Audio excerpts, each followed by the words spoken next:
यह कहानी महाभारत के समय की है, जब कुरुक्षेत्र की बड़ी लड़ाई खत्म हो गई थी। उस समय गुरु द्रोण के बेटे अश्वत्थामा ने अपने दोस्त दुर्योधन की मौत का बदला लेने के लिए पांडवों के सभी बच्चों को मार दिया। फिर उसने पांडवों के पूरे परिवार को खत्म करने के लिए अर्जुन के पोते अभिमन्यु के बेटे को मारना चाहा, जो अभी पैदा भी नहीं हुआ था। इसके लिए उसने ब्रह्मास्त्र नाम का एक शक्तिशाली हथियार इस्तेमाल किया और उसे अभिमन्यु की पत्नी उत्तरा के पेट पर छोड़ा। लेकिन भगवान कृष्ण ने अपनी शक्तियों से उस बच्चे को बचा लिया। इसके बाद भगवान कृष्ण ने अश्वत्थामा को श्राप दिया कि वह कभी नहीं मरेगा और सदियों तक दुखी होकर भटकेगा। अश्वत्थामा ने पूछा कि उसे मुक्ति कैसे मिलेगी। तब श्री कृष्ण ने कहा कि कलयुग के अंत में जब बुराई सबसे ज्यादा होगी, तब वह अपना 10वां और आखिरी अवतार लेंगे। उस समय एक बुरी शक्ति उनके जन्म को रोकने की कोशिश करेगी और अश्वत्थामा को उस गर्भ की रक्षा करनी होगी। इसके बाद भगवान कृष्ण अश्वत्थामा के सिर से उसका मणि निकाल लेते हैं, जिससे उसे सेहत और शक्ति मिलती थी। वे कहते हैं कि जब उनके पुनर्जन्म का समय आएगा, तब अश्वत्थामा को यह मणि वापस मिल जाएगी। समय बीतने लगता है और अश्वत्थामा प्रायश्चित करते हुए घूमता रहता है। उसका शरीर बूढ़ा और घायल हो रहा था, लेकिन वह मर नहीं रहा था। वह बस एक ही प्रार्थना कर रहा था कि भगवान जल्दी वापस आएं और उसे मुक्ति मिल जाए। इस तरह से 6000 साल गुजर जाते हैं। अब ऐसा समय आ गया था जब दुनिया पर एक बुरे आदमी ने कब्जा कर लिया था। उसका नाम था सुप्रीम यास्कीन। वह बहुत ही होशियार और खतरनाक आदमी था। उसका मानना था कि इंसानों ने इस दुनिया को बहुत नुकसान पहुंचाया है, इसलिए उसने अपनी टेक्नोलॉजी और आर्मी की मदद से सभी देशों और लोगों को हरा दिया और खुद पूरी धरती का मालिक बन गया। इसके बाद सुप्रीम यास्कीन ने दुनिया के सभी संसाधनों को जमा करके काशी शहर में एक बड़ा हवाई महल बनाया, जिसे कॉम्प्लेक्स कहते थे। वहाँ सारी सुविधाएं मौजूद थीं, लेकिन बाकी दुनिया में खाने पीने का भी अकाल था। इसलिए हर कोई उस कॉम्प्लेक्स में जाकर रहना चाहता था, लेकिन वहाँ जाने के लिए डिजिटल करेंसी की जरूरत थी, जिसे यूनिट्स कहते थे। कॉम्प्लेक्स में रहने की फीस 1 मिलियन यूनिट्स थी, यानी 10 लाख यूनिट्स, जिसे पाना बहुत मुश्किल था। सुप्रीम यास्कीन इतना पावरफुल होने के बावजूद भी एक समस्या से परेशान था। उसकी उम्र अब 200 साल हो गई थी और वह मशीनों के सहारे जिंदा था। उसने पूरी दुनिया को जीत लिया था और अब वह मौत को हराने की कोशिश कर रहा था। वह अमर बनना चाहता था। इसके लिए उसने एक मिशन शुरू किया, जिसका नाम था प्रोजेक्ट के। इसमें उसने एक फार्मूला बनाया, जिसे पूरा करने के लिए उस केमिकल को 150 दिनों तक प्रेग्नेंट औरत के शरीर में डालना जरूरी था, जिससे अमर होने का एक सीरम तैयार होने वाला था। लेकिन समस्या यह थी कि दुनिया की हालत इतनी खराब हो चुकी थी कि बहुत कम महिलाएं ही प्रेग्नेंट हो पाती थीं और बच्चे को जन्म दे पाती थीं। इसलिए अब कॉम्प्लेक्स के लोग हर उस लड़की पर एक्सपेरिमेंट कर रहे थे जिसमें बच्चा पैदा करने की क्षमता हो। इन फर्टाइल लड़कियों को लैब में रखकर उन्हें आर्टिफिशियल तरीके से प्रेग्नेंट किया जाता था। फिर उनके अंदर सुप्रीम यास्कीन का फार्मूला डाला जाता था, लेकिन वह फार्मूला इतना पावरफुल था कि कोई भी लड़की उसके साथ 3 महीने से ज्यादा प्रेग्नेंट नहीं रह पाती थी। या तो वह लड़की खुद मर जाती थी या उसका बच्चा। सुप्रीम को जरूरत थी 5 महीने तक प्रेग्नेंट रहने वाली औरत की। इसीलिए कॉम्प्लेक्स के लोग वैसी औरत की तलाश कर रहे थे। इस काम में सबसे आगे थे सुप्रीम के 2 खास आदमी। एक कमांडर मानस, जो कॉम्प्लेक्स की आर्मी का लीडर था, और दूसरा था बानी, जो सुप्रीम का सलाहकार था और उसे सभी शास्त्रों का ज्ञान था। कमांडर मानस फर्टाइल लड़कियों को ढूंढने के अलावा विद्रोहियों पर भी नजर रखता था, जो कॉम्प्लेक्स का शासन खत्म करना चाहते थे। इन विद्रोहियों का सबसे बड़ा ग्रुप संभाला में था, जो हिमालय पर्वत में बसी एक गुप्त जगह थी। वहाँ के लोग सुप्रीम यास्कीन और उसके शासन को रोकना चाहते थे और उनका मानना था कि जल्द ही भगवान के आखिरी अवतार कल्कि का जन्म होगा।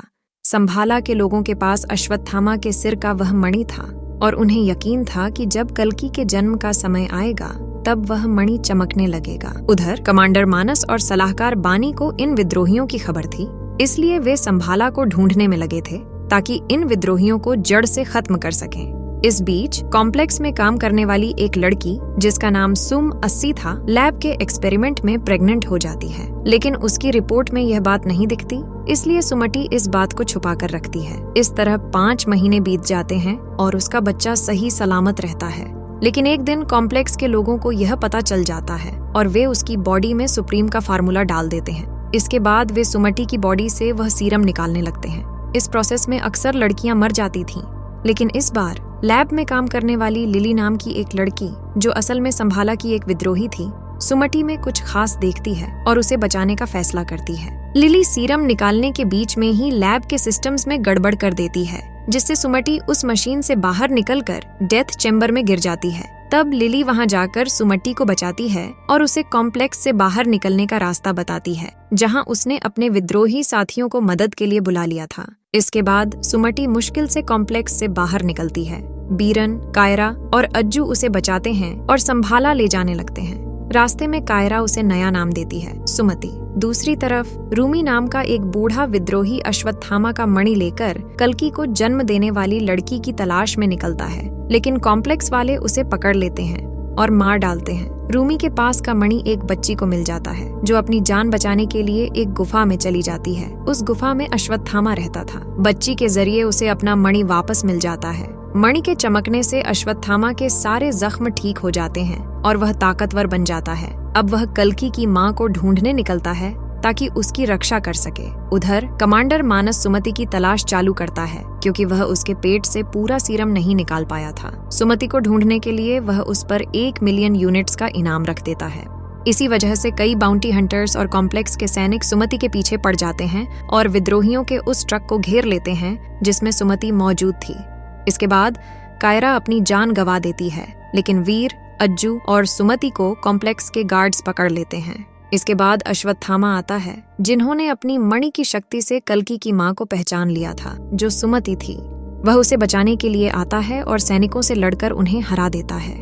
इस दौरान भैरवा नाम का एक बाउंटी हंटर भी आता है, जो बहुत ही कुशल फाइटर होता है और उसके पास एक एआई सुपरकार भी है। भैरवा को कॉम्प्लेक्स पसंद होता है और उसे वहां जाने की इच्छा होती है। वह सुमति को लेने आता है, लेकिन अश्वत्थामा उसका रास्ता रोक लेता है और उनमें एक खतरनाक लड़ाई होती है। इस लड़ाई में भैरवा हार जाता है और अश्वत्थामा सुमति के साथ उस स्थान से बाहर निकल जाते हैं। जब सुमति वहां पहुंचती है तो वहां पर अच्छी घटनाएं होती हैं। इससे शंभाला के लोग समझते हैं कि भगवान का अवतार होने वाला है। सभी लोग उसे मां बुलाने लगते हैं और सुमति की खातिरदारी और रक्षा करते हैं। उसी बीच काउंसलर बानी को रेगिस्तान में महाभारत के अर्जुन का धनुष गांडीव मिलता है, जो उस समय तक शक्तिशाली रहता है जब तक धरती पर भगवान का अवतार होता है। धनुष की शक्ति अब फिर से जाग जाती है, जिससे बानी को लगता है कि भगवान फिर से वापस आ रहे हैं और वो लैब से भागी हुई लड़की उस अवतार की मां हो सकती है, जिसे रिबेल्स और अश्वत्थामा बचा रहे थे। मानस और बानी को डर लगता है कि अगर कल्कि का जन्म हो गया तो सुप्रीम यासन का राज खत्म हो जाएगा, इसलिए वे जल्दी से जल्दी सुमति को पकड़ने की सोचते हैं। उनका मकसद होता है कि वे उसके पेट से सीरम निकाल कर उसे मार सकें, क्योंकि अगर वे अभी उस जन्म को रोक लेते हैं तो अगले 6000 साल तक ऐसा समय नहीं आएगा। मानस का अंदाजा होता है कि रिबेल्स ने सुमति को शंभाला ले जाया होगा, लेकिन उन्हें उस जगह की लोकेशन नहीं पता थी। इसी बीच भैरवा आता है और उन्हें बताता है कि वह सुमति को पकड़ लाएगा। मानस उसे यह भी कहते हैं कि अगर वह यह काम कर देता है तो वह खुद ही उसे कॉम्प्लेक्स लेकर जाएगा। इसके बाद भैरवा अपनी सुपरकार बग्घी को अपग्रेड करने का काम शुरू करते हैं, ताकि वे अश्वत्थामा को हरा सकें और शंभाला में पहुंच सकें। वे एक रिबेल लड़के से झूठ बोलकर उसे गुमराह करके शंभाला ले जाते हैं। वहां पहुंचकर भैरवा उस लड़के को बेहोश कर देते हैं और फिर अपनी टेक्नोलॉजी की मदद से अश्वत्थामा का रूप लेते हैं। उसके बाद वे सुमति के पास चले जाते हैं। इसी बीच असली अश्वत्थामा आता है और भैरवा का रास्ता रोकते हुए उससे लड़ाई शुरू करते हैं। इस बार भैरवा अपनी कार को बड़े से रोबोट में बदलकर अश्वत्थामा से टक्कर लेते हैं, लेकिन अश्वत्थामा उसे हरा देते हैं और उसे बेहोश कर देते हैं। इसी दौरान कॉम्प्लेक्शन की आर्मी भी शंभाला पहुंच जाती है, क्योंकि उन्होंने भैरवा को ट्रैक करके रास्ता ढूंढ लिया था।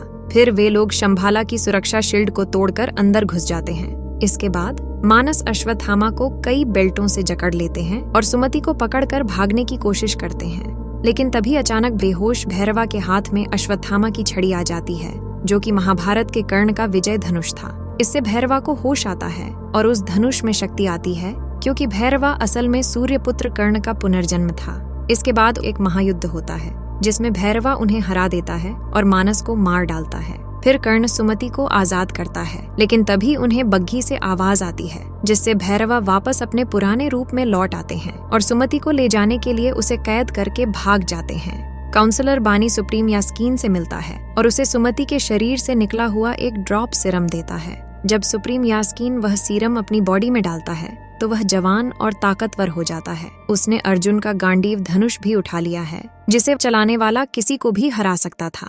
उसे इस धनुष को उठा पाने की क्षमता मिली, क्योंकि उस सीरम में भगवान का अंश था। अब सुप्रीम यास्कीन ने निर्णय लिया है कि वह सुमति को पकड़कर उसकी बॉडी से पूरा सीरम निकालकर अमर और महाशक्तिशाली बने। इस मूवी के आगामी पार्ट में इसकी अगली कहानी दिखाई जाएगी।